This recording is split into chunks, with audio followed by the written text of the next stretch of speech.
Spotter নিউজে আপনাদের স্বাগত জানাই। আমি প্রিয়াংশু। এই মুহূর্তে আমি দাঁড়িয়ে আছি যুব ভারতী ক্রীড়াঙ্গনে, যেখানে ইতিমধ্যে মোহনবাগান তাদের সুপার কাপের চতুর্থ দিনের প্র্যাকটিস সেশন শেষ করলো এবং চতুর্থ দিনের প্র্যাকটিস সেশনের সবচেয়ে গুরুত্বপূর্ণ খবরটার দিকে আজকে নজর রাখবো।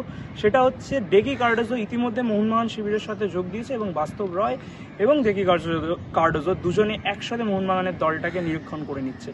এবং এই যে দল, মোহনবাগানের যে দল আজকে প্র্যাকটিস করলো, সেই দলের মধ্যে যথেষ্ট চনমনের ভাব দেখা গেল। কোথাও গিয়ে একটা সব খেলোয়াড়দের মধ্যে একটা আক্ষেপের ভাবনার দিক আমরা লক্ষ্য করতে পারি। কারণ আমরা জানি এর আগের ম্যাচ ইস্টবেঙ্গল কেরালা ব্লাস্টার্সের সাথে হেরে গেছে, কিন্তু মোহনবাগানের খেলোয়াড়দের কাছে একটা আশা ছিল যে তারা হয়তো কোয়ার্টার ফাইনালে সরাসরি ইস্টবেঙ্গলের সাথে একটা ডার্বি খেলবে।